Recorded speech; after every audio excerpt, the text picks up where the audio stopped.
Hey everybody. So I wanted to go ahead and get started. I want to talk to you all real quick about your critical writing assignments, and I wanted to kind of touch base with you all about that. So I'm going to go ahead and share my screen real quick. And all right, here we go. So these are going to be worth 20% of your grade, but they're not all just one assignment. Like there's several of them. I think 4 over the course of the semester. And for every 2 modules we do. So this one will be over not just the module 2 that we're currently working on, but also any of the articles in module 1. And what I want you to do is write a response essentially.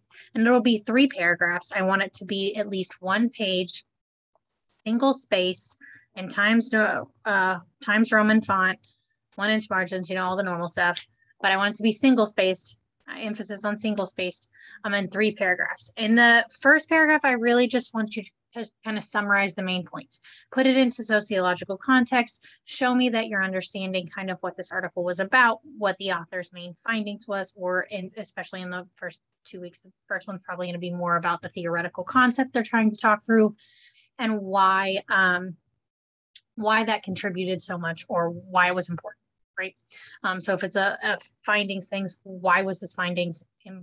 Like, how did that help the field as it were? And with the theoretical piece, what does this concept then go on and do for sociology? Okay. Just quickly in a paragraph. Don't make that harder than it has to be.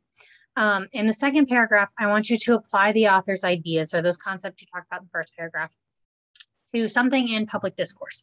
So either like a television show that you're watching or a movie or something you see in the news or a book or any other class you're taking. Literally, it can be about anything that is current events or current in your life in respects to another class. Some other piece of information, tie it together. Show me how you can apply that to something that's going on and why this concept or idea is shaping that thing. Okay.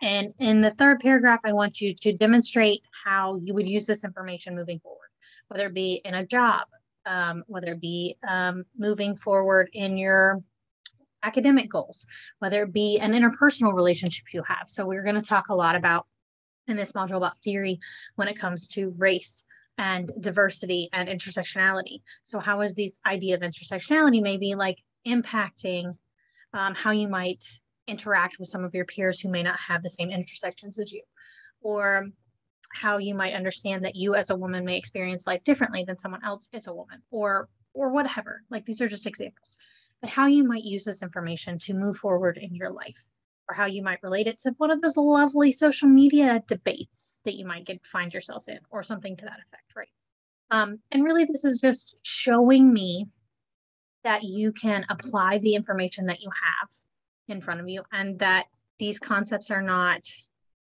being looked over, right? That we're doing something with them. We're learning how to apply them. We're learning how to critically reflect on them and see how they impact our lives or are a part of our lives. So really it's not a big deal. I don't want you guys to freak out about it, but I also want to give you the options of which reading you want to do that for. Do not do that for all of them. Only do it for one reading between either module 1 or module 2. And again, I just want to see that you're applying these concepts. Okay, so if you have any questions, as always, feel free to blast my email inbox and we'll figure it out. All right, I will see you soon. I'm gonna get ready and record all the rest of our lectures for this week. All right, I hope you're having a good week.